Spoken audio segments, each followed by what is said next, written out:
rain had come early that September, turning the lanes of Upper Wickham into ribbons of silver grey that reflected the lowering sky. It was the sort of rain that made one grateful for warm fires and hot tea, the kind that seemed to emphasize the essential coziness of village life. Yet on this particular afternoon, as Miss Marple arranged her knitting needles with deliberate care in her sitting room at Dannemere Cottage, she could not quite shake the feeling that something in the village rhythm had begun to shift, like a clock running fractionally fast. The occasion for the gathering was innocent enough. Margaret Ashworth, the vicar's wife, had decided to host her annual autumn tea, despite the weather. It was to be held at the Dower House, that handsome Georgian structure set back from the High Street, where Margaret had entertained the village ladies for the past 12 years with unfailing regularity and impeccable taste. Miss Marple, who had now reached her 80th year with a mind as sharp as ever it had been, had received her invitation 3 weeks prior, written in Margaret's rather flowery script on cream-coloured notepaper embossed with a tiny sheaf of wheat. She had, of course, accepted. Miss Marple rarely declined such invitations, for she understood something that many people spent their entire lives failing to grasp, that village tea parties were not merely social occasions, but rather intimate theatre, where the true dramas of human existence were played out beneath the veneer of polite conversation.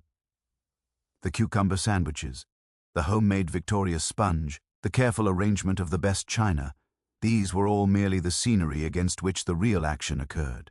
The glances held a fraction too long, the particular silences that fell when certain names were mentioned, the small lies and larger truths that emerged between sips of Darjeeling. Miss Marple had arrived at the Dower House promptly at 3:30, shaking the rain from her umbrella onto the doorstep where Mrs. Patterson, Margaret's housekeeper of 15 years, had hastened to receive her. The drawing-room was already alive with the murmur of feminine voices, the room warmed by a generous fire and scented with the faint sweetness of the lavender sachets Margaret favored. There were perhaps 12 women present, representing the comfortable middle-class strata of Upper Wickham, wives of solicitors, retired military men, a doctor, and a schoolmaster. Mrs. Hartley was there, that robust widow with her relentless optimism, the Mrs. Thornton, those two spinster sisters who had never left the village in their lives, and, most notably, Mrs. Diane Markham, whose husband Gerald had only recently relocated his banking business to Upper Wickham from London, causing something of a stir in that quiet community. It was Diane Markham who was causing the disruption, though she could not possibly have known it as she sat on Margaret's blue damask sofa, balancing a cup of the good china with practiced elegance. She was a striking woman of perhaps 45, with the sort of cultivated beauty that required considerable effort to maintain. Blonde hair arranged in careful waves, makeup applied with an expert's precision, and an unmistakable air of sophistication that made the village ladies feel simultaneously impressed and inadequate. She had been in Upper Wickham for only 6 months, yet she had already managed to insert herself firmly into the social fabric, or rather, to reshape that fabric according to her own design. The problem, as Miss Marple had come to understand through the gentle filter of village gossip, was that Diane had a tendency to be rather too friendly with the husbands of her acquaintances. Nothing inappropriate, nothing one could precisely point to and say, there is the transgression. Rather, it was a matter of lingering glances, of finding reasons to sit beside particular gentlemen at dinner parties, of laughing just a touch too long at their jokes. It was the sort of behavior that caused wives to tighten their lips and exchange meaningful looks when they thought no one was observing them. As Miss Marple settled into her favourite chintz armchair and accepted a cup of Earl Grey from Margaret, she had found herself watching Diane with the sort of quiet attention that had, over many decades, become quite automatic. The woman was talking animatedly about a charity ball she had organized in London, gesturing expressively, her rings catching the firelight. But it was not her words that held Miss Marple's attention. Rather, it was the manner in which she positioned herself, the carefully orchestrated performance of being utterly charming and utterly aware of her own charm. The afternoon had proceeded as such afternoons typically do, with polite conversation flowing from one safe topic to another: the weather, the new roof on the church, the success of the vicar's recent sermon, the unfortunate decline of standards in modern television. Yet beneath this superficial current, Miss Marple could sense the undercurrent, the unspoken tensions that thrummed through the room like an off-key note in a familiar melody. When Diane had mentioned, quite casually, that she hoped to see more of Dr. Pettigrew at the upcoming village fete. He was on the committee, she noted sweetly. Mrs. Pettigrew, who sat across from her, had gone very still indeed, her teacup frozen halfway to her lips. It was as they were preparing to leave, as the afternoon light had grown thinner and more reluctant outside the tall windows, that the incident occurred which seemed, at the time, to be merely another small awkwardness in WH. It had already been rather a fraught gathering. Margaret was showing a particular specimen of autumn chrysanthemum from her garden, a magnificent double bloom in deep crimson, when Diane had turned to adjust something on the mantelpiece. The room had been warm from the fire, and perhaps the heat had caused the ribbon on the mantel clock, that delicate silk band that Margaret had recently tied there as a decorative touch, to loosen somewhat. Diane had reached up to straighten it, and in doing so had knocked the ribbon slightly, so that it caught and tore on the clock's mechanism. It was nothing, really, merely a piece of ribbon, easily replaced. Margaret had laughed it away, though Miss Marple noticed that the laugh was not entirely natural. But what interested Miss Marple, what made that small incident lodge itself in her observant mind like a grain of sand in an oyster, was not the incident itself, but rather the manner in which Diane had apologized. Her apology had been effusive, theatrical even, as though she were trying to draw attention to the accident rather than minimize it. And for just the smallest fraction of a moment, as Diane had turned away from the mantelpiece, Miss Marple had glimpsed something in her expression, a flicker of something that might have been satisfaction, or perhaps concern, or possibly neither of these things at all. It was a glance so fleeting that another observer might have missed it entirely, but Miss Marple, who had spent a lifetime reading the infinitesimal expressions that crossed human faces, did not miss it. By the time the ladies had departed into the rain-darkened afternoon, their goodbyes exchanged at the door beneath umbrellas, Miss Marple found herself thinking about that small torn ribbon, about the way Diane's hand had trembled just slightly as she had apologized, and about the curious intensity with which Margaret had subsequently avoided looking at her guest. She thought about how the simplest of village gatherings could contain within it the seeds of something far more significant, how a torn ribbon on a clock could become, in retrospect, the first indication of a far more serious breach. She gathered her knitting things together, thanked Margaret warmly for a most enjoyable afternoon, and stepped out into the rain, unaware that she had just witnessed the opening movements of a tragedy that would shake Upper Wickham to its foundations. The following morning brought news that transformed the torn ribbon from a minor social mishap into something infinitely more significant. Miss Marple was in her garden, attending to the late-blooming roses that had proven surprisingly resilient despite the autumn weather, when her neighbor Mrs. Timmins appeared at the garden gate with that particular expression of barely contained excitement that indicated village gossip of the first order. Mrs. Timmins was not naturally a malicious woman, but she possessed that quality common to small communities of being unable to resist the transmission of dramatic information, and her eyes were bright with the weight of her knowledge. Margaret Ashworth had been taken ill during the night, Mrs. Timmins reported, in tones of breathless urgency. Very ill indeed, so much so that the vicar had been obliged to ring for Dr. Pettigrew in the early hours. There had been some sort of seizure, or perhaps a fainting fit. The details were still unclear, as Margaret's condition had necessitated her being moved to the cottage hospital in the nearby town of Ashford for observation. The vicar had accompanied her, naturally, and had not yet returned. Poor thing, Mrs. Timmins concluded, though there was an undercurrent of something else beneath the sympathy, a sort of gleeful anticipation at the disruption to the village's orderly route. Miss Marple set down her pruning shears with deliberate care and asked Mrs. Timmins for such details as could be ascertained. Had Margaret complained of feeling unwell yesterday? Had there been any suggestion of a prior condition? Mrs. Timmins, disappointed that her dramatic announcement had not provoked more of a reaction, supplied what information she possessed, which was precious little, only that Margaret had rung her bell at 4 o'clock in the morning, incoherent and in considerable distress, and that by the time the vicar had called for assistance, she was scarcely conscious. "The doctor," Mrs. Timmins added with the tone of one imparting significant information, had been rather grave about the whole matter, and had suggested that Margaret might have ingested something that had disagreed with her, though poisoning was surely unthinkable in a civilized community such as theirs. It was this last comment that caused Miss Marple's hands to pause in their work. She looked up from the rose she had been pruning with such concentration and fixed Mrs. Timmins with a gaze that was gentle but penetrating. Why, she inquired, had Dr. Pettigrew chosen to mention the possibility of something Margaret had ingested? Surely that was an odd observation to make, unless there had been symptoms that suggested it. Mrs. Timmins, flustered by this line of questioning, admitted that she herself did not know precisely what the doctor had said, only that the vicar's housekeeper had mentioned to the vicar's secretary, who had telephoned Mrs. Hartley, that there had been some suggestion of poison.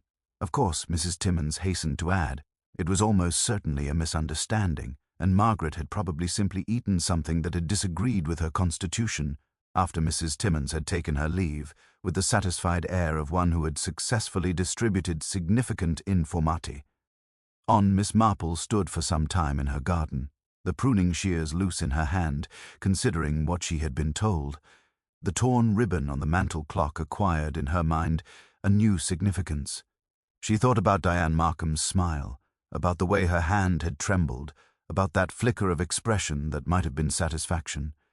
She thought about how easy it would be, in the course of a busy afternoon tea party, for someone to slip something into another person's cup, something tasteless perhaps, something that would not be detected until the victim was safely at home, settled in her bed, waiting for sleep, that would not come, but rather for something far more alarming. The next day brought further information, though it came through official channels this time rather than through the village gossip mill. Inspector Graves from the local constabulary appeared in Upper Wickham, a methodical man of about 50, with the weary expression of someone who had spent too many years expecting the worst of human nature, and had far too often been proved right. He called upon the vicar first, then upon several of the ladies who had been present at the tea party. Miss Marple received a visit from a young constable, Sergeant Morrison, who was polite but thorough in his questioning. Had Miss Marple observed anything unusual at the Dower House yesterday afternoon? Had anyone seemed distressed? Had she noticed anyone tampering with refreshments? Miss Marple answered each question with careful honesty, though she found herself uncertain about precisely what to report. Yes, there had been a certain tension in the room, she admitted, but that was hardly unusual in village gatherings. No, she had not observed anyone tampering with refreshments, though the afternoon had been sufficiently busy that it would have been possible for someone to do so without her notice. When Sir Gent Morrison had finished his questions and was preparing to leave, Miss Marple found herself asking, in a tone of innocent curiosity, what exactly it was that Mrs. Ashworth had ingested. The sergeant, bound by the protocols of his position, could say only that tests were being conducted and results would be available soon. However, the doctor's initial assessment suggested that something potentially harmful had been introduced into the victim's system, though the nature of that something remained to be determined. Over the following days, Upper Wickham transformed itself into a place of whispered speculation and urgent theorizing.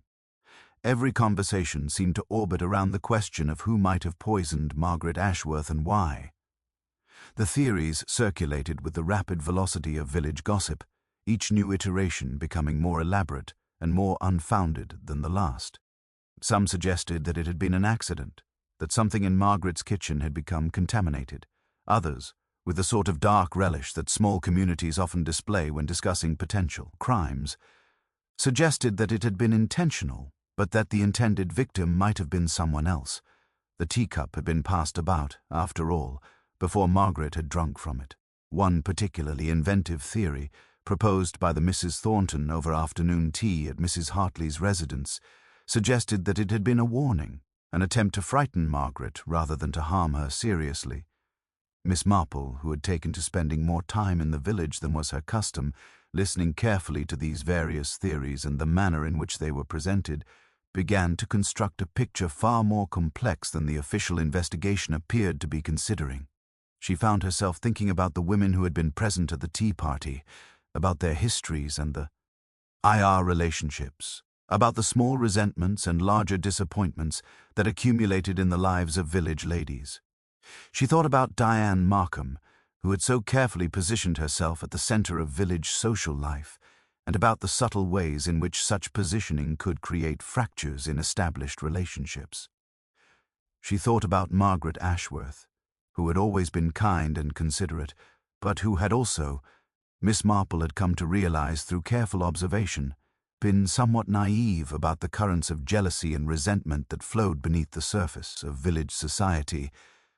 By the time the official results came through from the laboratory in London, confirming that Margaret Ashworth's tea had indeed been laced with a substance that, in sufficient quantity, would have been fatal, Miss Marple had already begun to formulate questions that extended far beyond the simple matter of who had poisoned whom. The real question, she understood, was not merely about guilt and innocence, but rather about motive, opportunity, and the particular human weaknesses that could drive an otherwise ordinary person to commit an extraordinary act. And as she sat in her garden on a cool September evening, watching the light fade from the sky, she found herself waiting with the particular patience that only comes from a lifetime of observing human nature unfold in all its terrible complexity. Inspector Graves conducted his formal interviews in the vicar's study, a room lined with books that seemed somehow inappropriate for such a grim purpose. He was a methodical investigator, the sort who did not leap to conclusions but rather accumulated facts with the patience of a man building a wall, brick by brick. Miss Marple, when her turn came, found herself seated across from him in a leather chair that was rather too low and somewhat uncomfortable, which he suspected might have been intentional on his part. He had the manner of a man who believed that minor physical discomfort often loosened tongues and encouraged fuller recollections. The inspector was interested in her observations regarding the various guests, and particularly regarding the movements of people in proximity to the refreshment table where the tea had been prepared.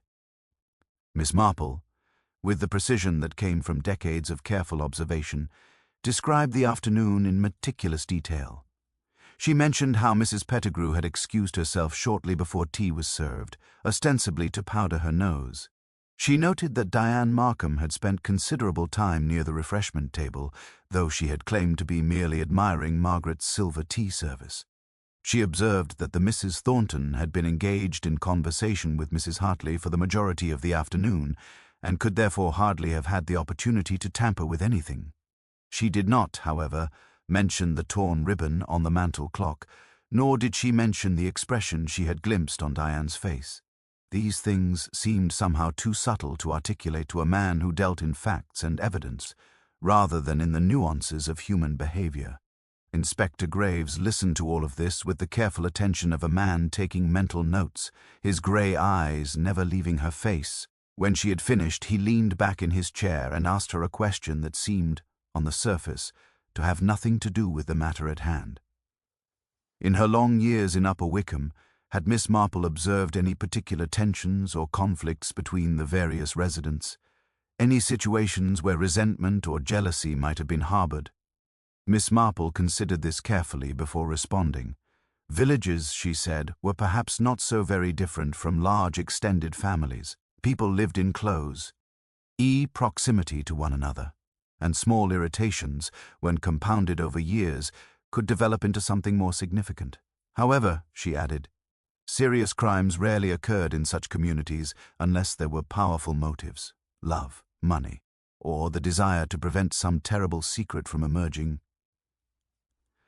The inspector's expression shifted slightly at these comments, as though something she had said had struck a chord with his own thinking.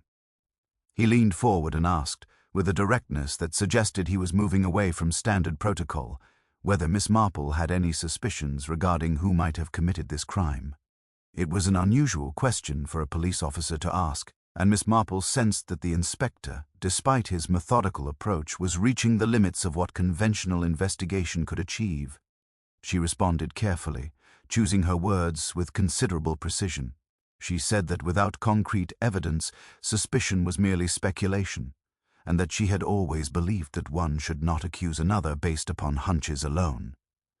However, she continued, If the inspector were to examine the relationships between the women present at the tea party, paying particular attention to matters of insecurity and rivalry, he might find that certain individuals had more compelling reasons to wish harm upon Margaret Ashworth than others. When Miss Marple departed from the vicar's study, she was aware that she had communicated something to the inspector without ever quite stating it directly. This was, she had discovered over many years, often the most effective way to communicate with men of authority, to guide their thinking without appearing to do so, to suggest avenues of investigation without appearing to make accusations. The inspector, she suspected, would now turn his attention in new directions, would begin to examine not merely who had access to the tea, but why someone might have wished to poison Margaret Ashworth in the first place. Over the next several days, the investigation began to produce results that confirmed certain of Miss Marple's suspicions, while simultaneously complicating others. It emerged, through careful questioning of servants and the vicar's housekeeper, that Margaret Ashworth had recently begun to express concerns about her husband's behavior.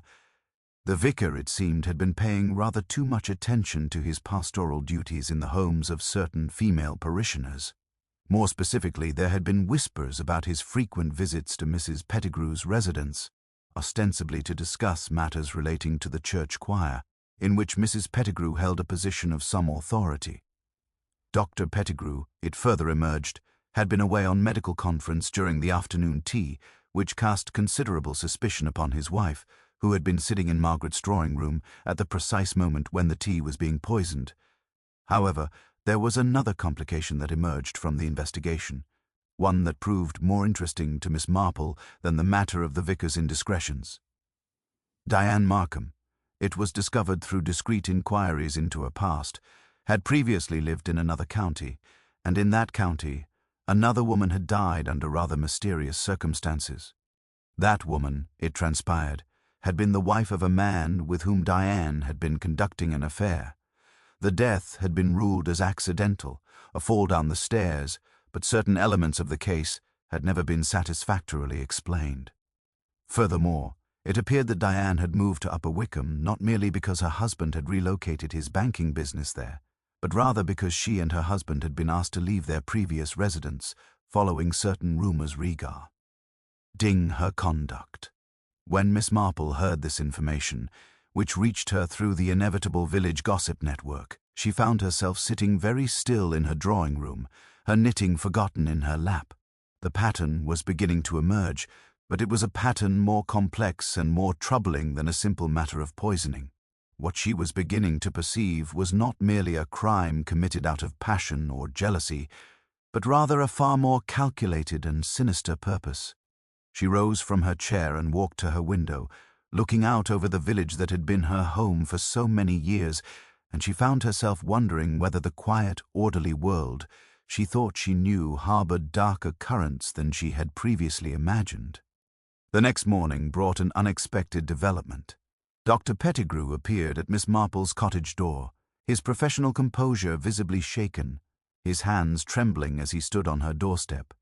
He had, he explained, been considering whether to go to the police, and he had decided that Miss Marple, respected throughout the village and known for her wisdom and discretion, was the appropriate person to confide in first. He had received, he said, an anonymous letter, written in a hand that appeared to be disguised, suggesting that he knew something concerning the poisoning of Margaret Ashworth. The letter threatened to expose certain information regarding his personal life unless he cooperated with its author in a matter of considerable importance. Miss Marple invited the doctor inside, and as she listened to his account, she began to understand that what had appeared to be a straightforward case of poisoning had now revealed itself to be something far more intricate and disturbing. The letter that Dr. Pettigrew produced with visibly trembling hands was written on ordinary notepaper in a careful, deliberately altered script. That attempted to disguise its author's natural penmanship. Miss Marple examined it without touching it directly, understanding instinctively that such a document might eventually become evidence. The message was brief but unmistakably threatening. It stated that the author possessed knowledge of Dr. Pettigrew's recent visits to certain parishioners' homes, visits that had nothing to do with medical necessity. Furthermore, the letter continued, this knowledge could easily become public information, causing considerable damage to his professional reputation and his marriage, unless he agreed to facilitate a meeting between the letter's author and a particular individual. The letter did not specify who that individual was, merely that Dr. Pettigrew would understand the implication. Miss Marple set the letter down upon her side table and fixed the doctor with a gaze that was both compassionate and extraordinarily penetrating. She asked him, in tones that were gentle but firm, whether he had any notion of who might have sent such a letter and what meeting they might wish to facilitate. Dr. Pettigrew, a man in his early 60s with a sort of distinguished appearance that came from generations of professional respectability, found himself unable to maintain her gaze. He admitted, with considerable reluctance and evident shame, that he believed the letter might be connected to Mrs. Pettigrew's conviction that he had been conducting an inappropriate relationship with Margaret Ashworth.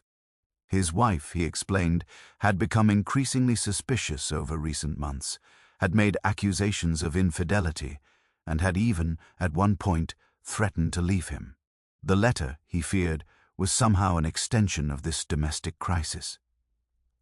Miss Marple rose and walked to her mantelpiece, where she kept a particular photograph of her nephew Raymond, a photograph that reminded her daily of how easily intelligent men could be blinded by their own desires and weaknesses. She turned back to face Dr. Pettigrew and posed a question that seemed almost tangential to the matter at hand. Had the doctor, she asked, ever met with Margaret Ashworth in any circumstance that might have been misinterpreted?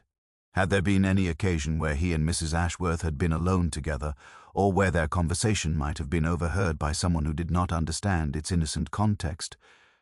The doctor's face flushed deeply, and he admitted, with visible discomfort, that yes, there had been 1 or 2 occasions where he had called at the Dower House on the pretext of a pastoral visit, though the matter he had wished to discuss with Margaret Ashworth concerned Mrs. Pettigrew's health and welfare rather than anything improper.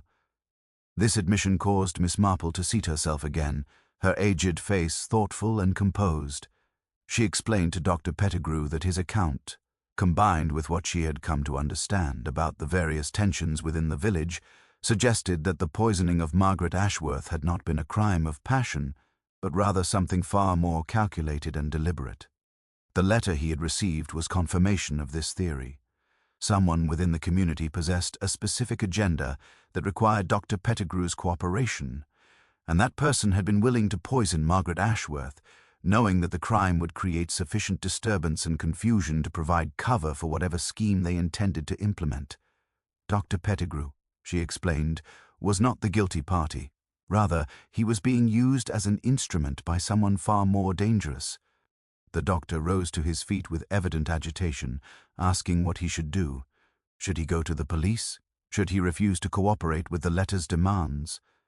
Miss Marple counselled caution, Shug, jesting that Dr. Pettigrew should continue to appear compliant with the letter's requests, at least until they understood more fully what was being demanded of him. She further suggested that he should monitor his post carefully and report any further communications to her before taking any other action. The doctor departed from the cottage with the air of a man who had transferred his burden to someone else's shoulders, leaving Miss Marple alone with the letter and her increasingly troubling thoughts. Over the following days, Miss Marple found herself engaging in the sort of investigative activities that she had learned over many decades to disguise as simple village curiosity. She called upon Mrs. Pettigrew, ostensibly to inquire about her health and to bring her a small gift of homemade jam. During their conversation, conducted over tea in Mrs. Pettigrew's rather austere drawing-room, Miss Marple gently steered the discussion toward the matter of Diane Markham and the woman's recent social activities.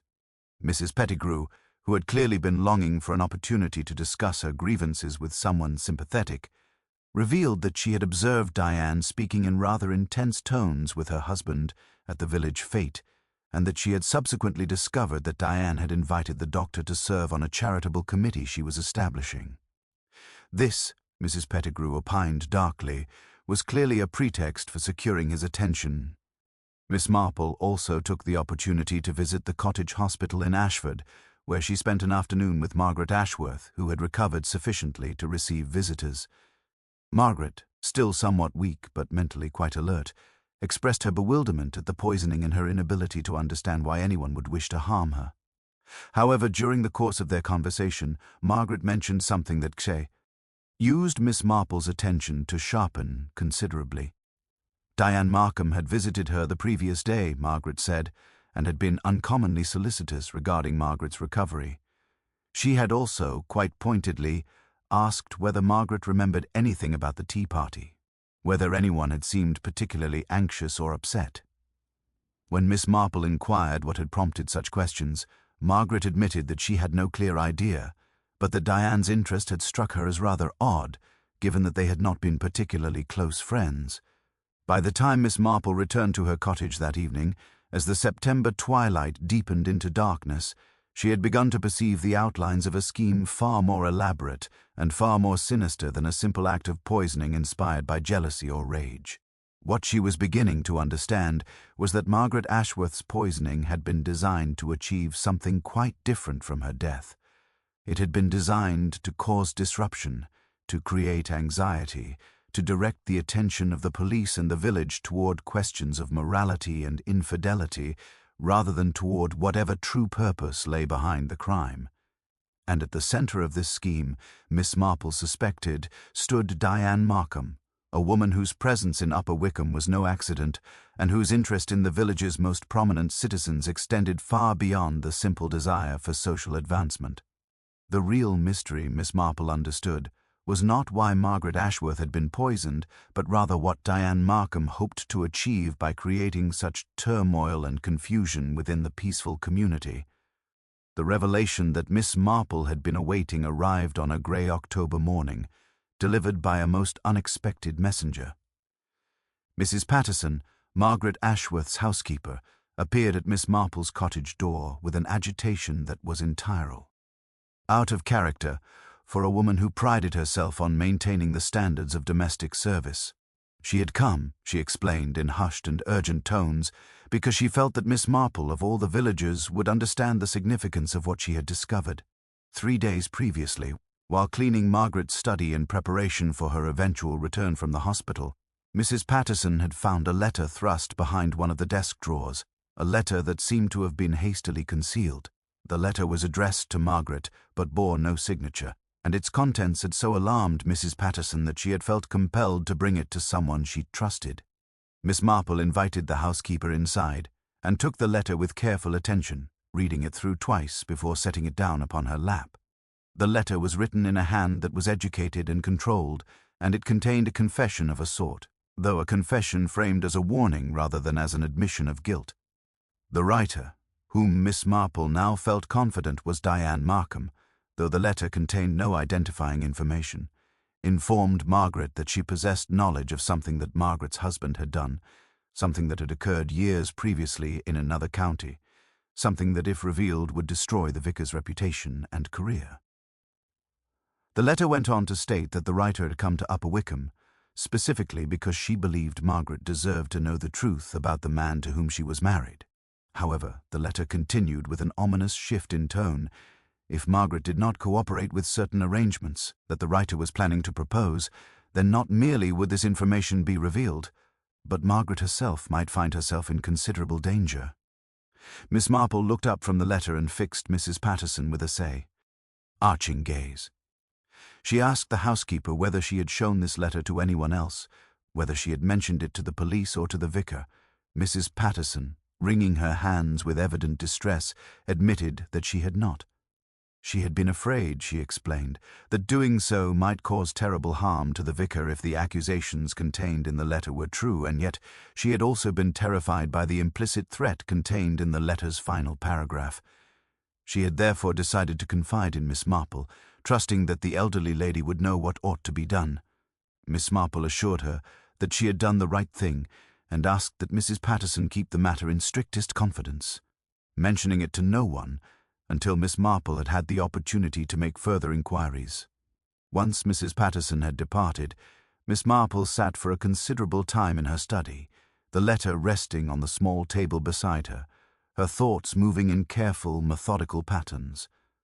The letter confirmed her growing suspicion that Diane Markham was engaged in some form of blackmail scheme, but it also raised new and troubling questions. What was the secret that the vicar harbored? What had he done in another county that was sufficiently shameful to warrant the sort of elaborate manipulation that Diane appeared to be orchestrating? And most pressingly, what did Diane intend to achieve through this blackmail? The poisoning of Margaret, Miss Marple now understood, had served a dual purpose. It had created the confusion and disruption necessary to distract attention from Diane's true intentions, but it had also served as a demonstration of Diane's willingness to cause harm, a demonstration designed to convince Margaret and Dr. Pettigrew of the seriousness of her threats. Miss Marple's investigation into the vicar's past necessitated a telephone call to an old friend, a woman named Mrs. Cambridge, who had spent many years in social work in several counties and who maintained an extensive network of acquaintances throughout the region. Through careful questioning that was disguised as simple reminiscence about mutual acquaintances, Miss Marple managed to extract the information she required. Yes, Mrs. Cambridge confirmed. There had been a vicar in a parish, some 30 miles distant, who had been involved in something of a scandal some 15 years previously. A young woman in his parish, a woman of dubious character, had made accusations against him regarding improper conduct.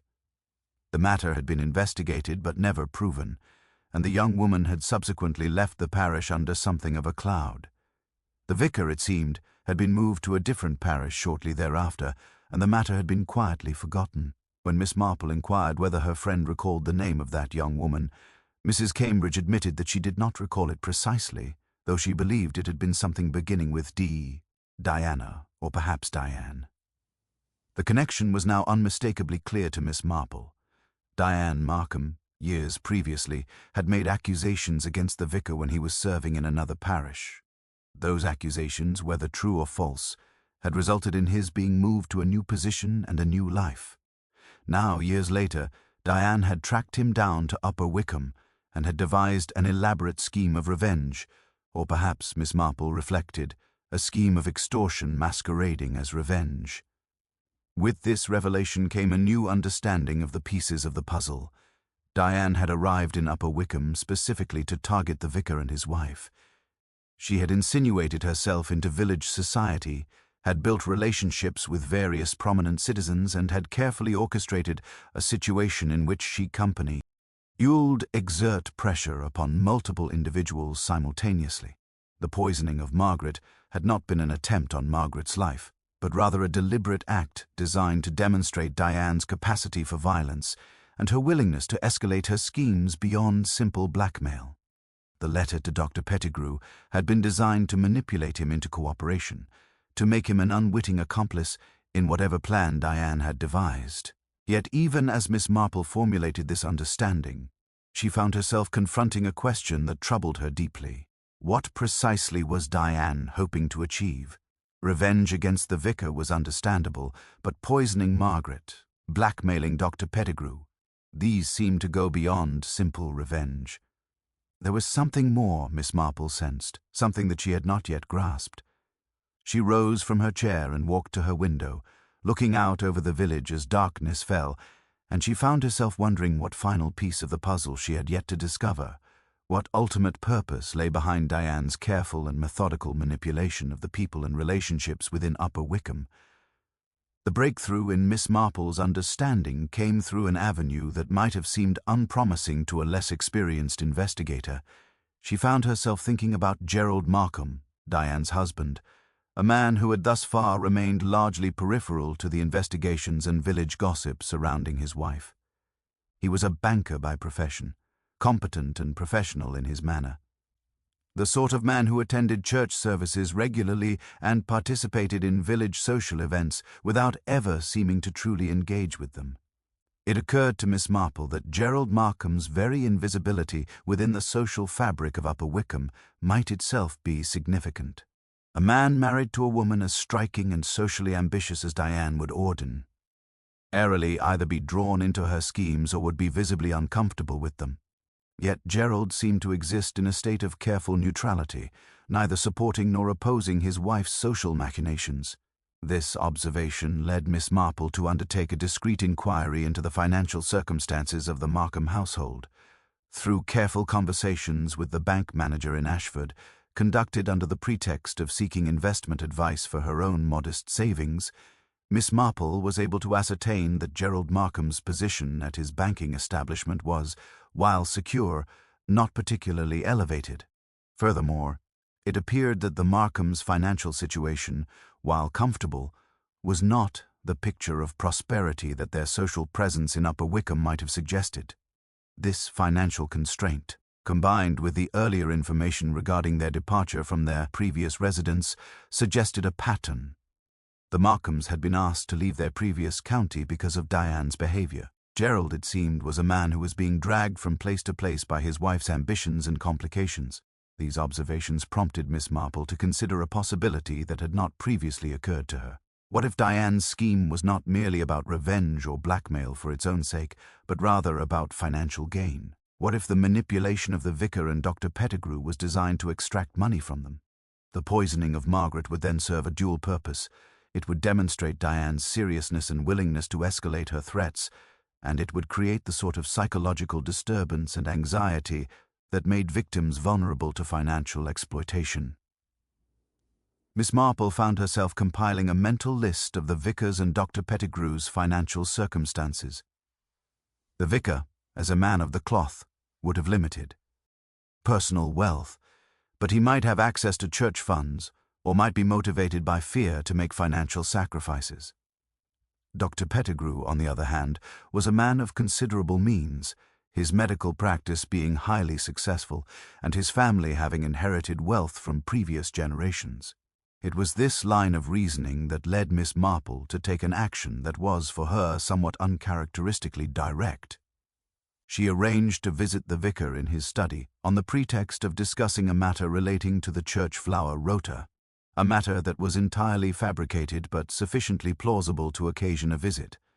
Once she was closeted with Reverend Ashworth in his study, she set aside the pretense and spoke to him with the sort of directness that she reserved for situations of genuine moral consequence. She informed him that she possessed knowledge of his past, of the accusations that had been made against him years previously, and of the fact that Diane Markham was almost certainly the young woman who had made those accusations. She further informed him that she believed Diane had come to Upper Wickham specifically to blackmail him, and that the poisoning of Margaret had been part of an elaborate scheme designed to create leverage. The vicar's face went very pale indeed as Miss Marple spoke. He began to deny the accusations, to insist that the matter had been investigated and proven false, but as he spoke, his resistance seemed to crumble like old stone. Eventually, he admitted that yes, the young woman, Diane, had made accusations against him that were entirely false, but that the very existence of the accusations had been sufficiently damaging to necessitate his removal from the parish. What had never been revealed to anyone, he confessed, was that the accusations had come about because Diane had attempted to seduce him and had become enraged when he had refused. Her advances. She had threatened then to make accusations if he would not succumb to her desires, and when he had reported her threats to the parish authorities, they had responded by quietly transferring him rather than by engaging in what would have been a public and messy scandal. This confession provided Miss Marple with a crucial piece of information. Diane had come to Upper Wickham not merely as a blackmailer, but as a woman driven by a combination of revenge and financial desperation. Her pattern appeared to be one of manipulating men, extracting money or compliance from them through threats and psychological manipulation, and then moving on when the situation became untenable. The Markhams had been forced to leave their previous residence because Diane's schemes had become public, and they had relocated to Upper Wickham with the intention of repeating the pattern in a new setting where no one knew their history. Miss Marple pressed the vicar further, asking whether Diane had yet made specific demands upon him, whether she had requested money or any other form of cooperation. The vicar admitted that he had received a letter, similar to the one sent to Dr. Pettigrew, informing him that Diane possessed documentation of the accusations from years previously, and that unless he agreed to facilitate certain business arrangements involving Gerald Markham and substantial sums of money, she would ensure that the accusations became public knowledge. Furthermore, the vicar continued with evident distress. Diane had made it clear that if he did not cooperate, Margaret's health might suffer further complications. The poisoning had been meant as a demonstration of her capacity to carry out such threats. As Miss Marple listened to this confession, she found herself formulating a clearer picture of the scheme.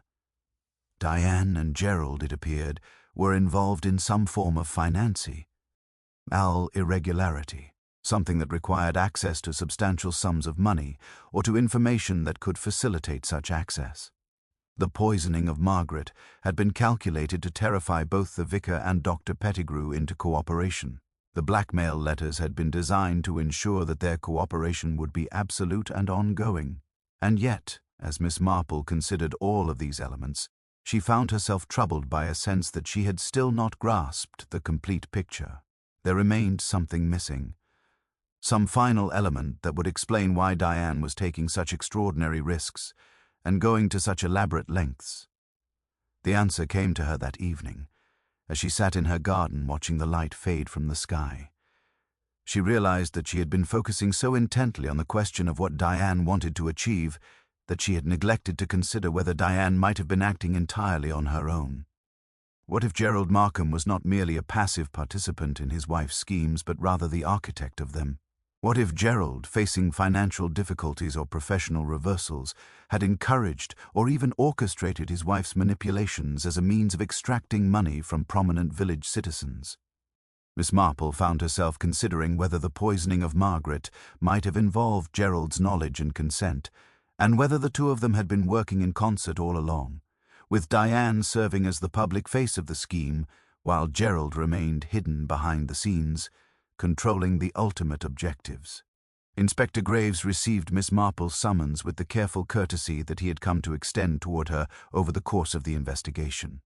He arrived at her cottage on a cool October afternoon, bringing with him Sergeant Morrison and a sense of professional wariness that suggested he suspected Miss Marple possessed information that would significantly alter the direction of his inquiry. Miss Marple received them in her sitting room, where tea had been prepared, and she proceeded to lay out her conclusions with the methodical precision that came from decades of careful observation and logical deduction. She explained to the inspector that the poisoning of Margaret Ashworth, while appearing to be a crime of passion or domestic discord, was in fact part of a far more elaborate scheme of blackmail and financial extortion. She detailed her discoveries regarding Diane Markham's past, her connection to the vicar, and the letters of extortion that had been received by both the vicar and Dr. Pettigrew. She further explained her theory that the poisoning had served as a demonstration of Diane's willingness to escalate her threats beyond mere blackmail to actual violence. However, she added with careful emphasis, she believed that while Diane was the public face of the scheme, the true architect was almost certainly her husband Gerald, a man who appeared to have compelling financial reasons to engage in such criminal activities. Inspector Graves listened to all of this with his characteristic careful attention, his expression revealing nothing of his thoughts.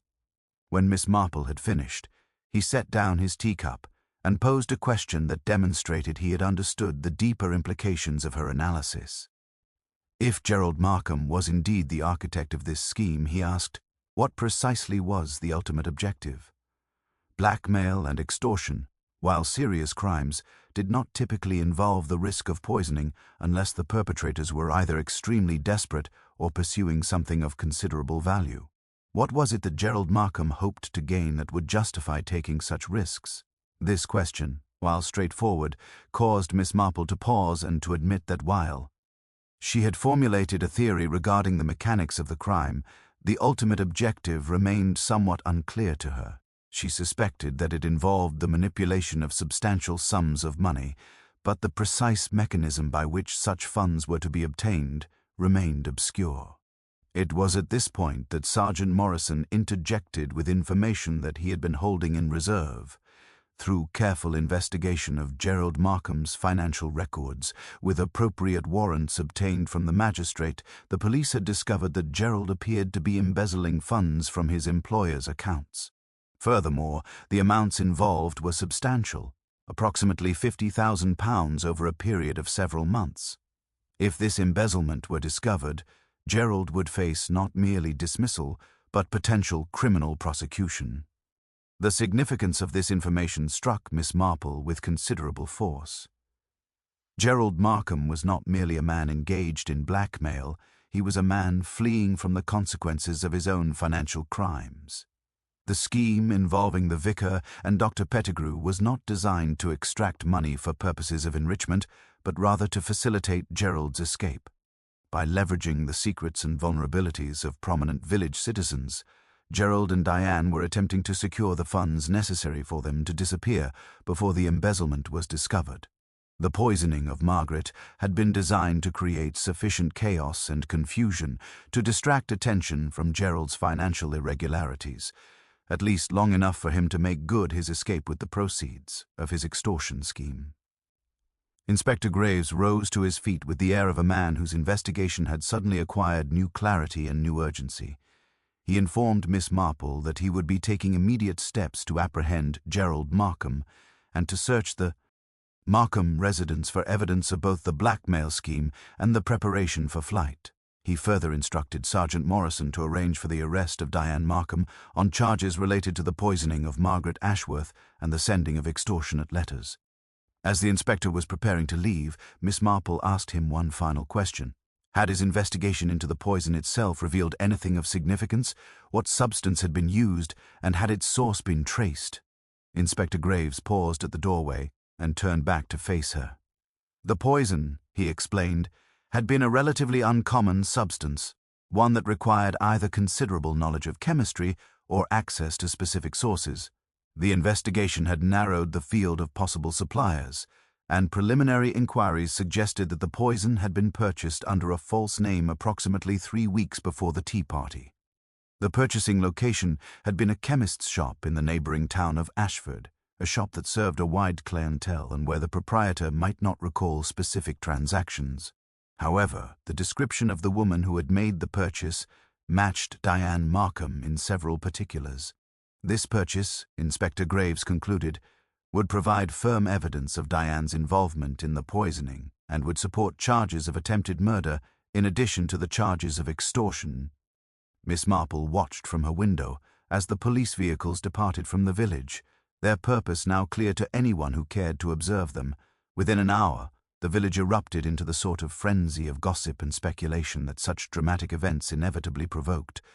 The Markham residence was surrounded by police constables, and Gerald Markham was observed being led away in handcuffs, his face a study in shock and desperation. Diane, when she was arrested at Market Square, where she had been engaged in conversation with several village ladies, attempted initially to maintain an air of composure, but as she was informed of the charges against her, her carefully constructed facade crumbled entirely. She was taken away in a police vehicle, and Miss Marple, observing this departure from her window, found herself experiencing a complex mixture of emotions. The solution to the mystery of the poisoning was, in its essence, a straightforward matter of blackmail and embezzlement, complicated by Diane's willingness to resort to violence. And yet, as Miss Marple reflected upon the events of the preceding weeks, she found herself troubled by a sense that the investigation, while successful in identifying and apprehending the guilty parties, had perhaps failed to illuminate the deeper currents of human weakness and desperation that had motivated the crimes. Gerald Markham, faced with financial ruin, had been willing to poison an innocent woman and to blackmail his neighbors into complicity in his crimes.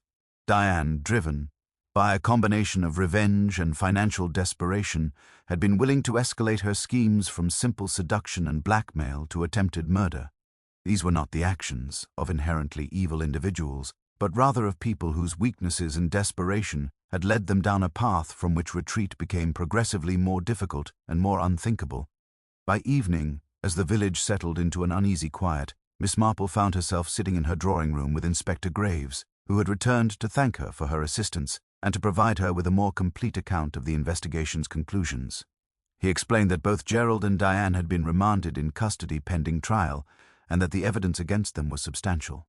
Margaret Ashworth, he reported, was expected to make a full recovery, and the vicar had decided to resign from his position in Upper Wickham, preferring to retreat to a quieter life away from the village where his past indiscretions had been so thoroughly exposed.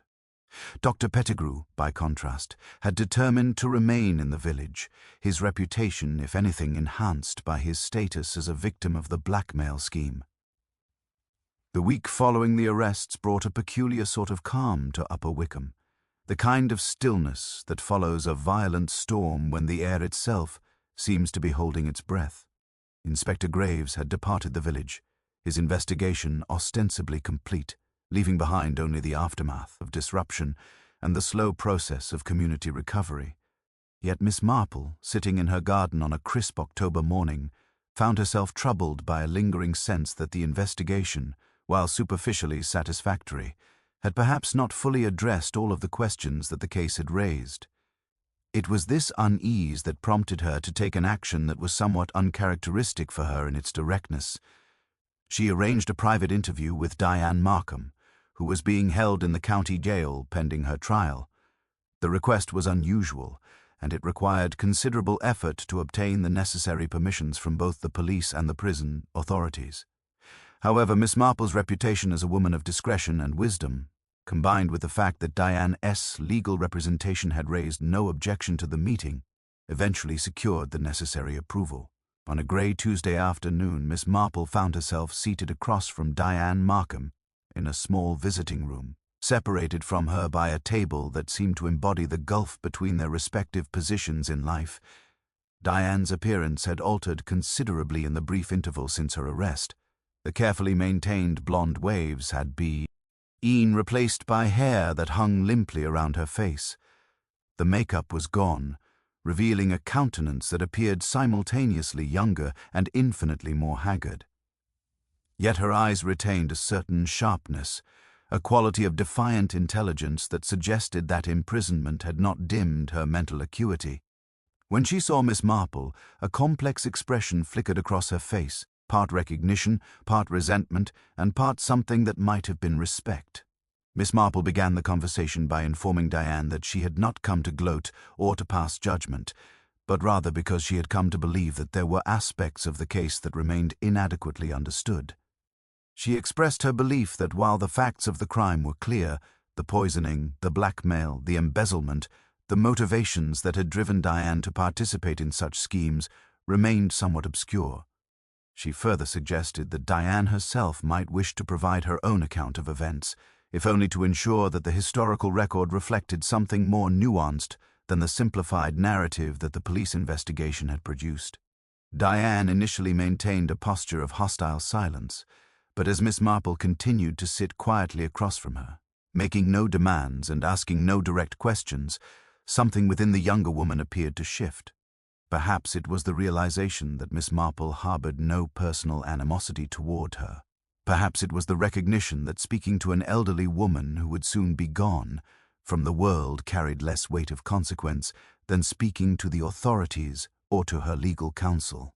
Whatever the cause, Diane eventually began to speak, her account emerging in halting sentences at first, and then with increasing fluidity as she found herself reflecting upon the circumstances of her life.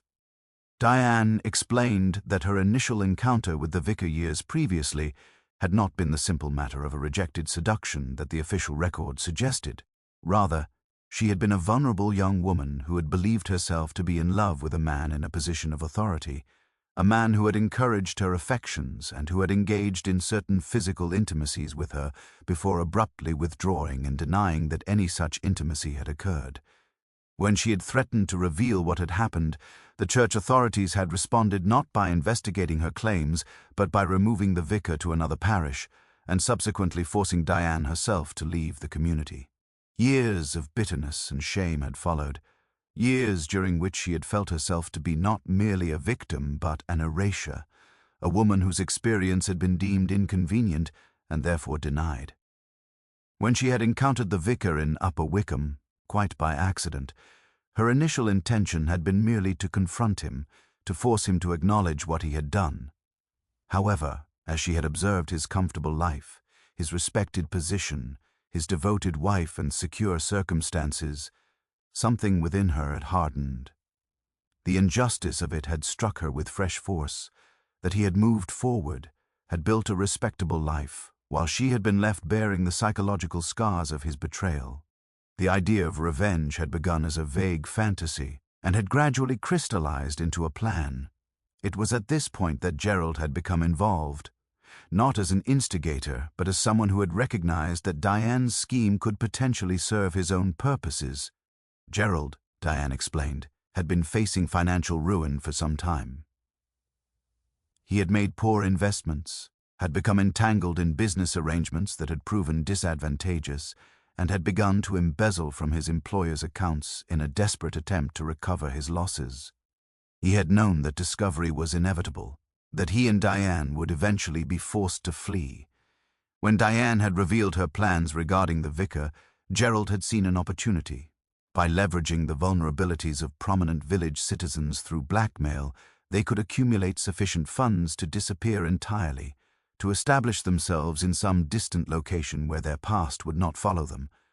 The poisoning, Diane continued, had not been Gerald's idea, though she had executed it with his knowledge and tacit approval. She had poisoned Margaret not with the intention of killing her, but with the intention of demonstrating that she was willing to cause harm if her demands were not met.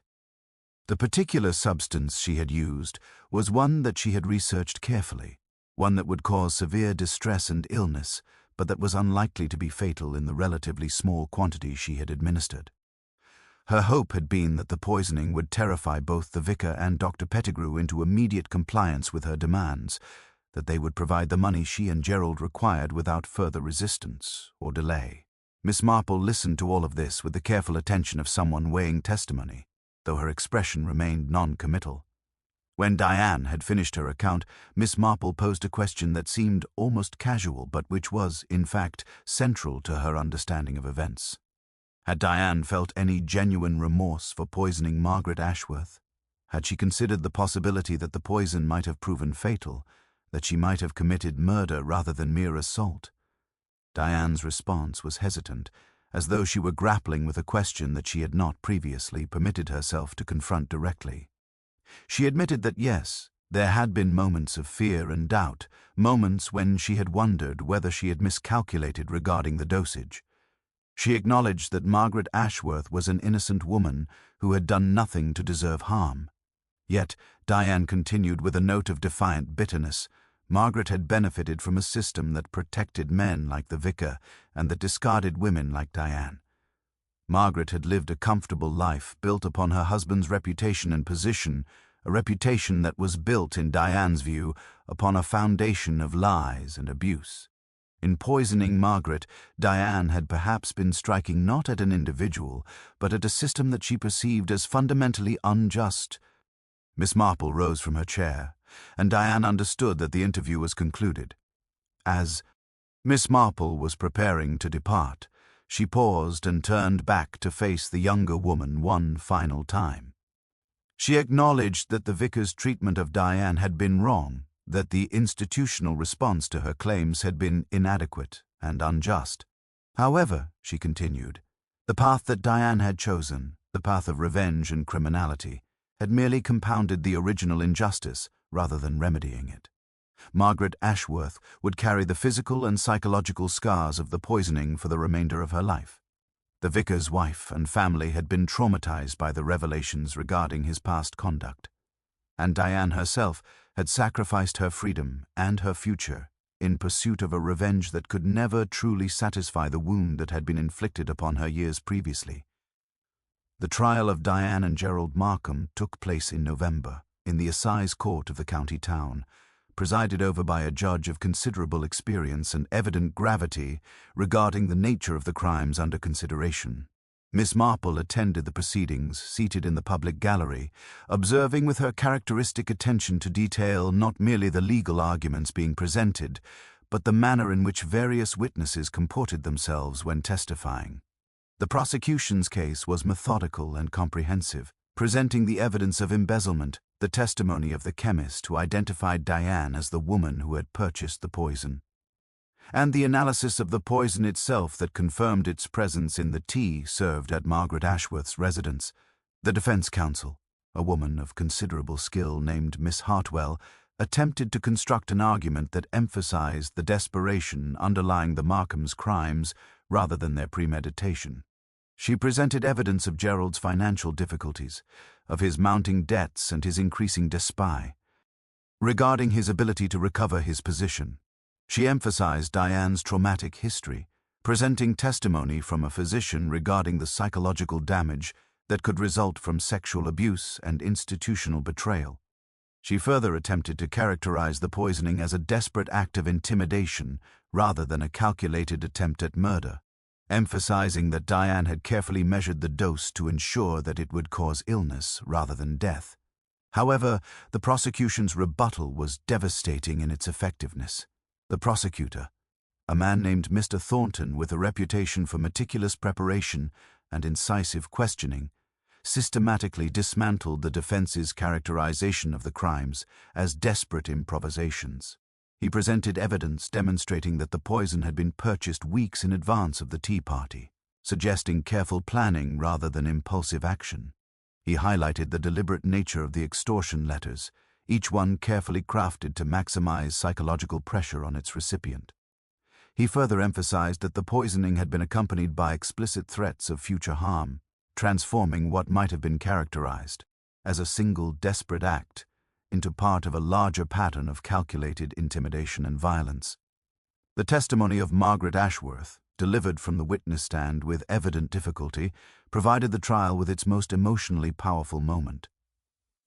Margaret described the onset of her illness, the terror she had experienced as she realized that someone had deliberately poisoned her, and the ongoing psychological trauma that resulted from the knowledge that she had been deliberately targeted for harm by someone she had considered a social acquaintance, if not quite a friend. Her voice broke as she described the fear she still experienced regarding her safety, the way in which the crime had shattered her sense of security in her own home and community. When the prosecutor asked her whether she believed that Diane Markham had intended merely to frighten her, or whether she believed that Diane had been willing to risk her death, Margaret responded with quiet but unmistakable certainty that she believed Diane had been willing to escalate to murder if necessary. The vicar's testimony was somewhat more complex and more troubling in its implications. He admitted under questioning that he had received extortion letters from Diane threatening to reveal past allegations of improper conduct. However, he initially attempted to minimize the significance of his own actions years previously, characterizing Diane's claims as false accusations arising from a misguided infatuation that he had rejected appropriately. It was only under vigorous cross-examination by Miss Hartwell that he began to acknowledge that his conduct had perhaps not been entirely blameless, that he had encouraged Diane's affections to a degree that might have been inappropriate, and that he had subsequently abandoned her without adequate pastoral concern for her welfare or for the consequences of her isolation. Dr. Pettigrew's testimony was less contentious, but perhaps more illuminating regarding the psychological effectiveness of Diane's scheme.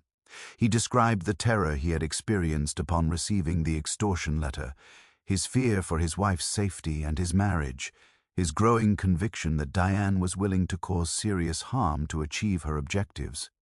He acknowledged that this fear had led him to consider making financial payments to Diane, that he had been prepared to compromise his own integrity and reputation in order to protect those he loved.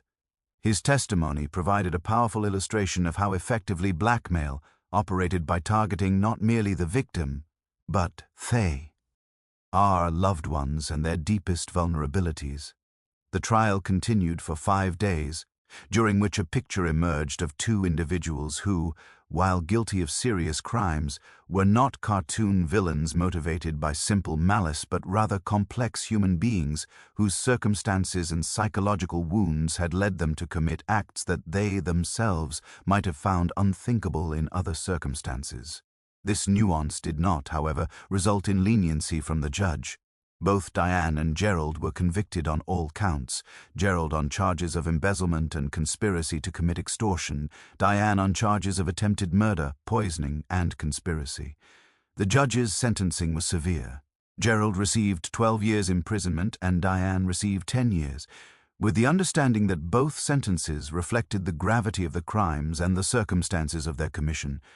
As Miss Marple observed the sentences being delivered, she found herself reflecting upon the nature of justice and whether the legal system, for all its careful procedures and reasoned arguments, truly addressed the underlying injustices that had motivated the crimes. Diane had been victimized years previously, and the institutional response had been to deny her experience and cast her adrift. That denial had festered into bitterness and eventually into criminality. The legal system had now responded by imprisoning Diane, by taking years from her life, but it had not addressed the original wrong or provided any genuine form of restitution or healing. Similarly, Gerald, facing financial ruin, had been willing to commit crimes that had harmed innocent people, but the legal system's response was merely to imprison him without addressing the circumstances that had driven him to embezzle in the first place. Yet even as Miss Marple entertained these doubts regarding the adequacy of justice, she recognized there were no perfect solutions to such dilemmas. The law must operate according to principles of clarity and consistency. It cannot adequately account for the infinite complexity and particularity of human circumstances. The role of the law is to establish boundaries and to enforce consequences when those boundaries are transgressed, not to solve the deeper psychological and social problems that give rise to crime. And perhaps, she reflected, that was as it should be. The law's domain was the external, the observable, the factual. The internal domain of human motivation, of suffering and redemption, of the possibility of genuine transformation. That domain lay beyond the law's reach and could only be addressed through individual moral choice and the grace of understanding and forgiveness. November in Upper Wickham settled into that peculiar quality of stillness that often follows significant disruption. The immediate frenzy of excitement and speculation that had characterized the weeks following the arrests had gradually subsided, and the village had begun the slow process of reintegrating itself into something resembling normality. Yet the events of the autumn had left their marks upon the community in ways that were both visible and subtle. The Dower House, Margaret Ashworth's residence, stood somewhat apart from the life of the village now, its windows often dark, suggesting that Margaret had largely withdrawn from the social activities that had once occupied so much of her time. The vicar's residence was being prepared for a new occupant, as Reverend Ashworth had indeed tendered his resignation and accepted a position in a quiet parish in Devon, a place where his past indiscretions would not follow him. Miss Marple received a visit from Inspector Graves on a cool November afternoon, the sort of visit that suggested closure of a professional matter combined wit, a more personal courtesy. The inspector brought with him the news that the investigation had been formally concluded, that all loose ends had been tied up to the satisfaction of the Crown Prosecution Service, and that the files on the case had been submitted to the archives. However, he had taken the liberty of calling upon Miss Marple personally to express his gratitude for her assistance, and to acknowledge that without her insight into the psychological dimensions of the crime, the investigation might well have proceeded along entirely incorrect lines. The police, he admitted, had initially focused upon Dr. Pettigrew as the most likely suspect, given that he was a man of means and therefore an appropriate target for blackmail, and they might not have identified Gerald Markham's embezzlement as the underlying motive for the crimes. Miss Marple received these compliments with her characteristic grace and modesty, deflecting the inspector's praise by suggesting that she had merely observed what was already visible to anyone who cared to look carefully. She then posed a question that had been occupying her thoughts since the conclusion of the trial. She asked Inspector Graves whether he believed that justice had been adequately served by the convictions and sentencing of Diane and Gerald Markham. She further inquired whether he believed that the legal system, in punishing the perpetrators, had in any meaningful way addressed the injustices that had motivated their crimes.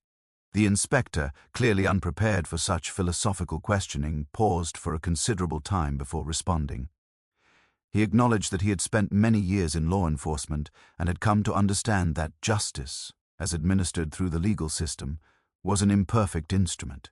It could establish facts, could determine guilt or innocence according to established legal standards, and could impose consequences designed to deter future crime and to protect society from dangerous individuals. However, It could not heal the wounds that crimes created, could not restore what had been taken, and could not address the underlying social and psychological factors that gave rise to criminal behavior in the first place. The role of the law, he concluded, was necessarily limited, even if the aspirations that motivated the legal system were limitless. Following the inspector's departure, Miss Marple found herself reflecting more deeply upon the case and upon its implications for her understanding of human nature and the nature of justice. She had spent many decades observing the behavior of people within small communities, had come to understand the intricate web of relationships and dependencies that bound villages together. This case had illustrated, perhaps more clearly than any in her experience, how easily such communities could be disrupted by the presence of individuals driven by desperation or by the desire for revenge. Diane Markham had entered Upper Wickham as a kind of virus, introducing disruption and chaos into a system that had functioned adequately, if not perfectly, before her arrival. Yet the virus itself was a product of an earlier infection. The vicar's abuse of his position of authority, the institutional failure to protect Diane when she had sought help, the systems of power and privilege that had allowed a man like the vicar to escape accountability for his actions. One afternoon in late November, Miss Marple took the bus to the neighbouring town of Ashford and made her way to the cottage hospital, where Margaret Ashworth had received treatment following the poisoning. She found Margaret in a small sitting room overlooking the hospital's garden, reading a book with the apparent concentration of someone for whom reading had become a refuge from unwelcome thoughts. Margaret looked up as Miss Marple entered, and her expression shifted from distraction to genuine pleasure at seeing her visitor. They spoke for nearly 2 hours, ranging across various topics but inevitably returning to the poisoning and its aftermath. Margaret acknowledged that she was struggling to rebuild her sense of safety and security, that she found herself starting at unexpected sounds, that she was uncertain whether she would ever feel entirely comfortable in the dower house again.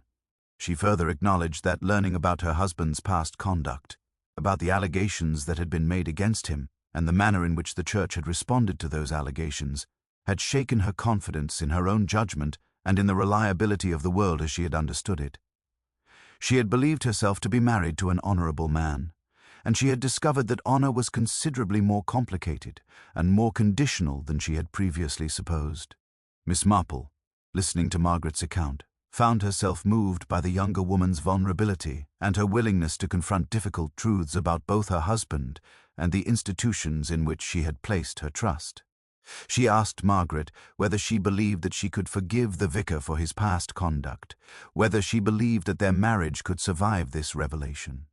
Margaret responded that she did not know, that she was still grappling with her feelings and with the question of whether forgiveness without genuine acknowledgement of wrongdoing was meaningful or merely a form of denial. She added that she had come to believe that her husband was a man of good intentions who had nevertheless caused serious harm, and that perhaps the most important question was not whether to forgive him, but rather whether either of them could truly move forward with knowledge of what he had done. As Miss Marple prepared to depart from the hospital, Margaret reached out and took her hand, expressing her gratitude for Miss Marple's friendship and support during a period of considerable distress. She further expressed her admiration for the manner in which Miss Marple had conducted the investigation, noting that she had always possessed the reputation of being a woman of unusual wisdom and insight, but that witnessing that wisdom in action had been an extraordinary experience. Miss Marple, touched by these expressions of gratitude, assured Margaret that she had merely applied the same principles of observation and reasoning that she had learned over many decades of living in villages and observing the behavior of people within those villages. The essential skill, she suggested, was not the ability to detect crime, but rather the ability to recognize that human behavior, while sometimes shocking, was rarely truly mysterious if one took sufficient time to understand the circumstances and motivations that had produced it. As Miss Marple made her way back to Upper Wickham on the afternoon bus, watching the familiar landscape pass beyond the window, she found herself contemplating the nature of the community to which she was returning.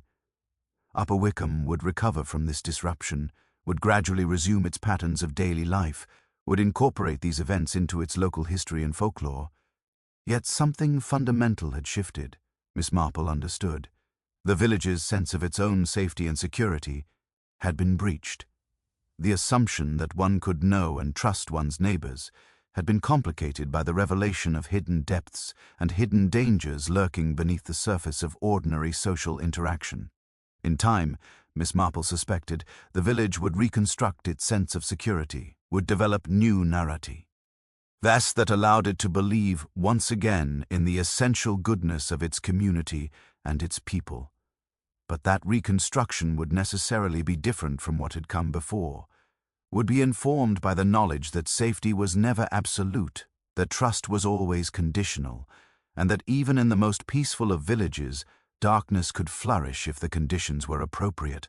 December arrived in Upper Wickham with an unseasonable mildness that made the approaching Christmas season feel somehow disconnected from the traditional imagery of frost and snow that usually accompanied it. The village began its preparations for the holidays with a self-consciousness that suggested it was attempting to reassert normalcy through the ritualistic performance of seasonal customs.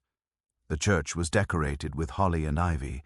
The high street shops displayed their Christmas windows with perhaps more elaborate care than had been customary in previous years, and the various charitable committees of the village organized their annual collections and festive gatherings with a determination that seemed almost desperate in its intensity. Miss Marple observed these activities from a certain distance, neither participating with particular enthusiasm nor withdrawing entirely from the life of the community. She understood that the village's eagerness to move forward, to establish routines and engage in familiar celebrations, represented a form of collective healing, even if that healing was not entirely conscious or intentional. The events of autumn had disturbed the social equilibrium, and the village was now engaged in the delicate process of restoring that equilibrium through the re-establishment of familiar patterns and relationships. It was during this period that Mrs. Pettigrew appeared at Miss Marple's cottage door one grey afternoon, her demeanour noticeably different from that which she had displayed during the height of the investigation's excitement. Mrs. Pettigrew had always been a woman of considerable emotional volatility, prone to dramatic expression of her feelings, but now she seemed subdued, thoughtful, as though she had undergone some form of internal transformation. She had come, she explained, because she felt that Miss Marple, of all the people in the village, would understand what she wished to discuss. Mrs. Pettigrew admitted that she had spent considerable time reflecting upon her own role in the events that had transpired. She had come to recognize that her suspicions regarding her husband's relationship with Margaret Ashworth, while perhaps not entirely without foundation, had been disproportionate and had been exacerbated by her own insecurities and fears. More troublingly, she had come to understand that her willingness to believe the worst of her husband had made her vulnerable to manipulation, had made her susceptible to the sort of psychological pressure that Diane Markham had attempted to exert. She had, in essence, been complicit in her own victimization by allowing her doubts and fears to prevent her from considering alternative explanations for her husband's behavior.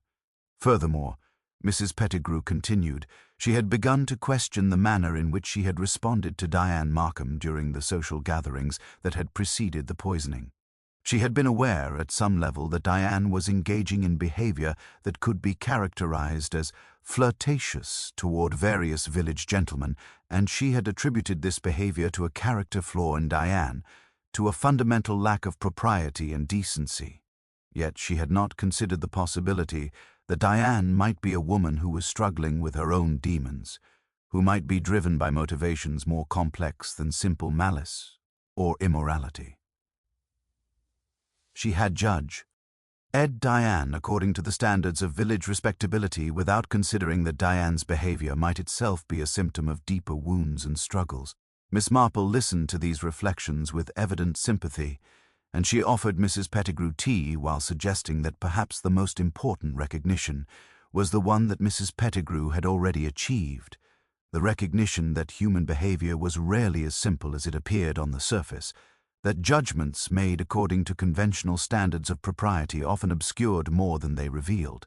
She further suggested that Mrs. Pettigrew's willingness to examine her own role in events, while perhaps uncomfortable, represented a form of growth and self-knowledge that would ultimately serve her well. The conversation between the two women ranged across various topics related to the case, and its aftermath, but gradually shifted toward more general reflections on the nature of community life and the challenges of living in close proximity to others while maintaining appropriate boundaries and respect.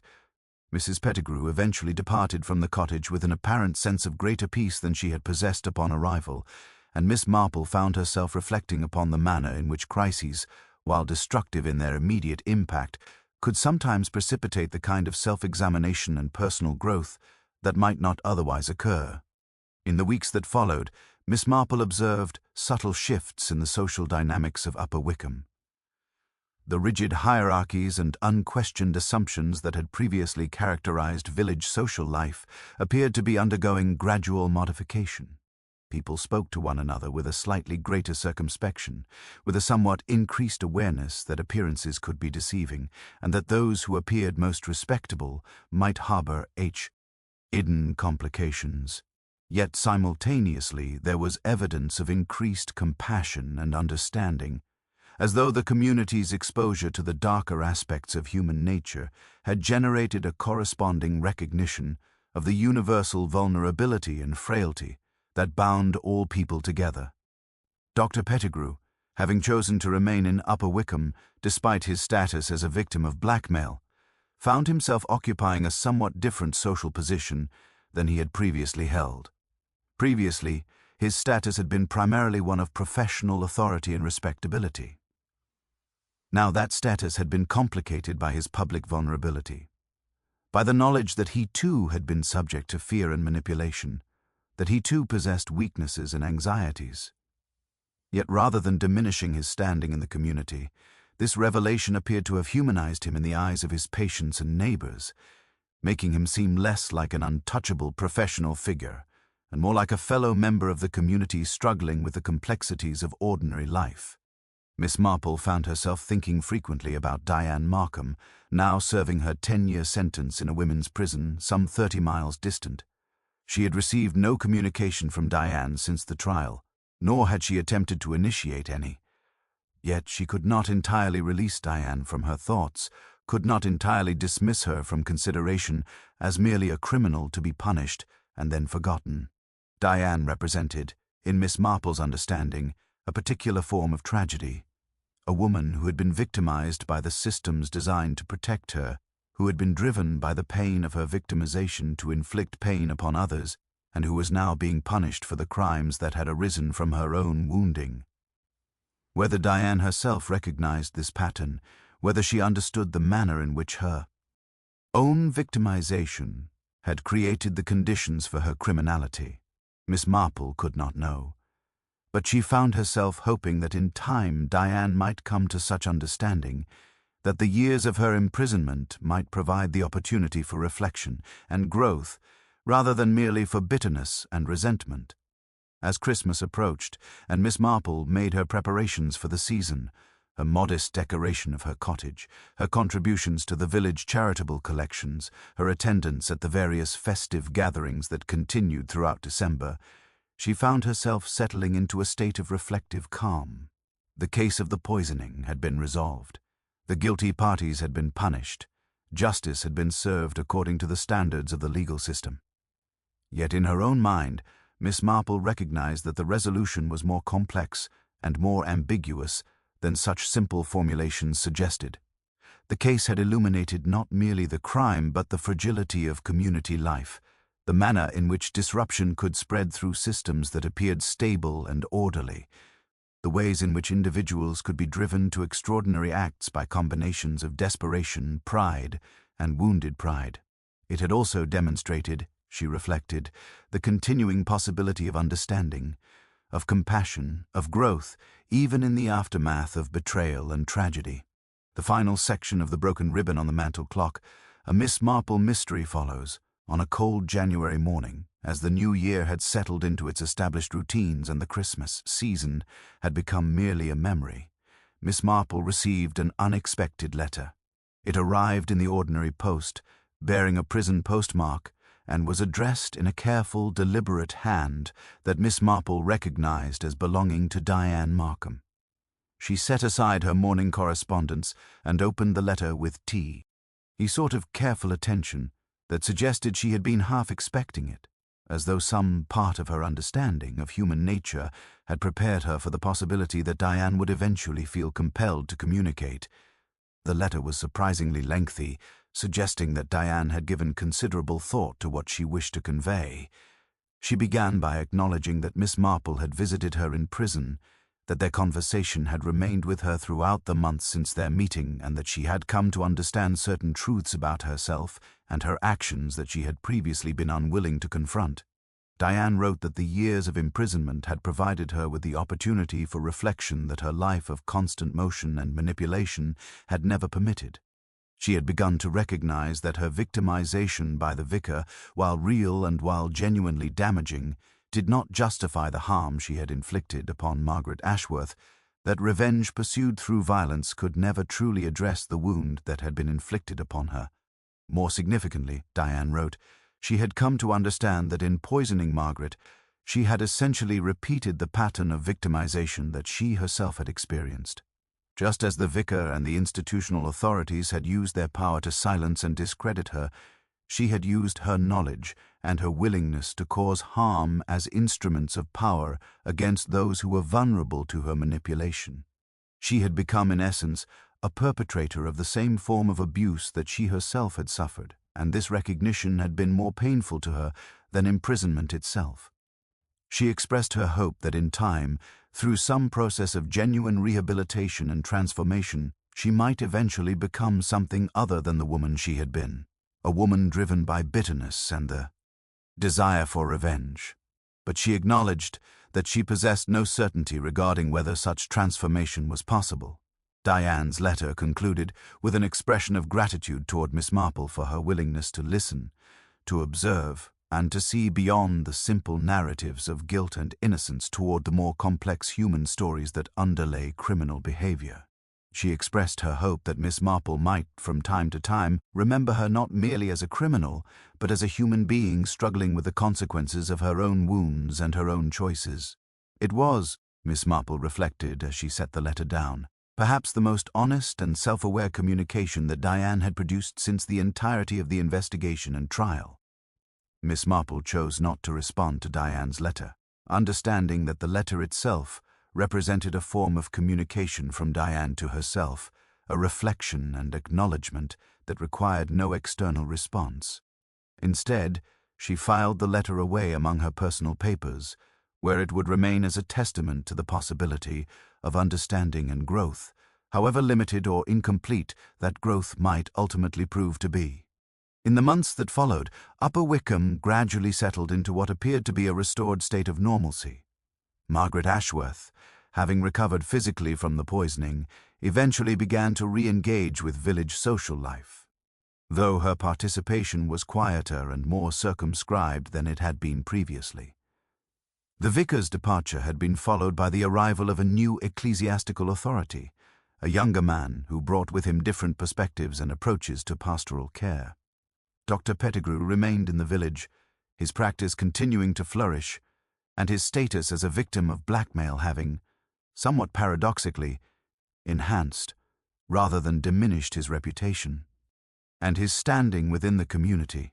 The most significant change, however, was perhaps not one that could be easily observed or articulated.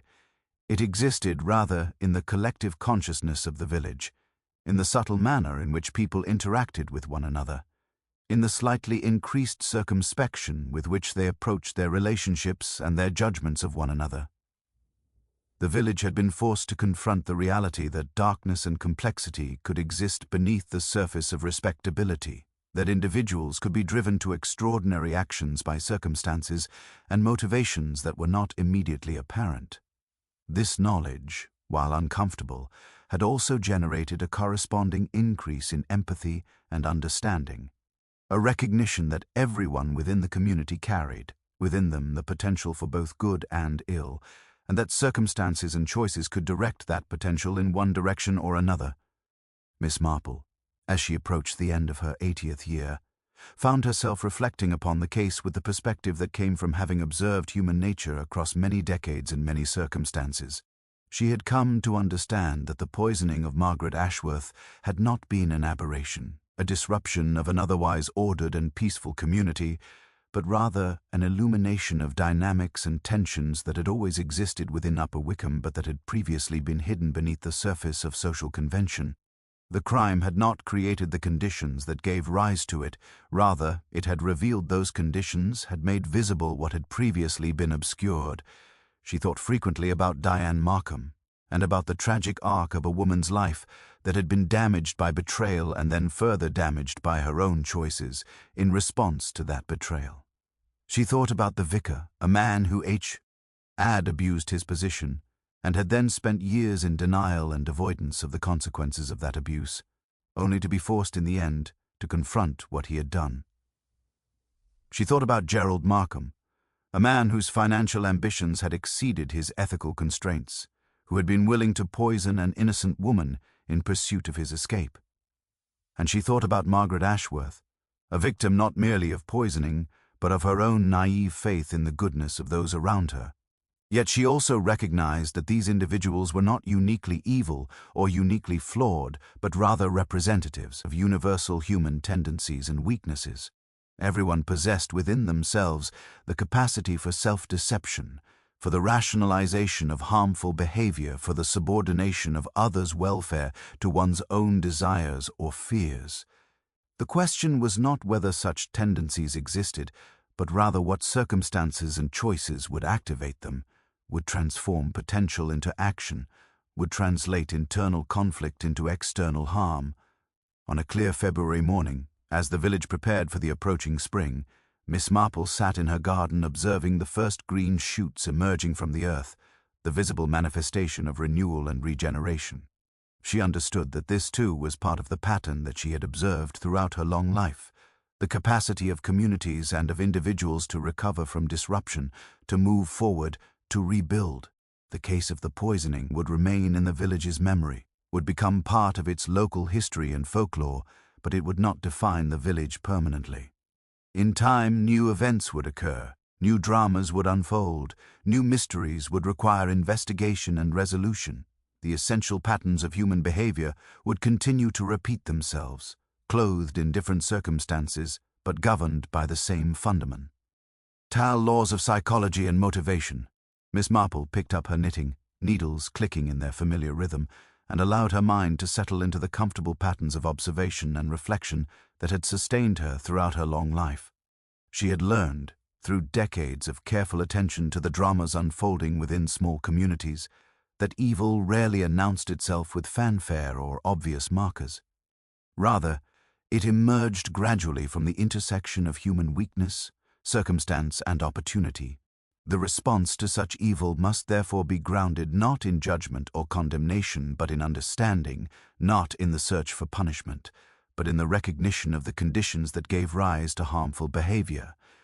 This understanding did not excuse the actions of those like Diane and Gerald Markham, but it did contextualize them, did place them within a larger narrative of human struggle and human failure that encompassed all people rather than marking out certain individuals as uniquely wicked. As the seasons continued their eternal cycle and Upper Wickham gradually became simply Upper Wickham once again, a village like any other village, with its mixture of kindness and cruelty, of wisdom and folly, of heroic virtue and petty vice, Miss Marple remained its quiet observer.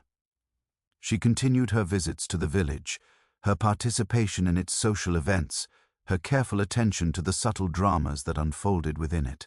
The case of the broken ribbon on the mantel clock had been solved, the guilty had been punished, and order had been restored. Yet Miss Marple understood that the real mystery, the mystery that would occupy her thoughts for the remainder of her days, was not the mystery of who had committed the crime, but rather the far more complex and far more essential mystery of human nature itself, the mystery of how ordinary people living ordinary lives in ordinary villages could be driven to extraordinary acts of both good and evil, and how the choices they made in response to circumstance could ripple outward, affecting not merely themselves but their entire communities. It was this mystery, endlessly variable yet fundamentally constant, that had captured Miss Marple's attention and devotion throughout her long life, and it was to this mystery that she would continue to attend with all the wisdom and compassion that her many decades of observation had bestowed upon her.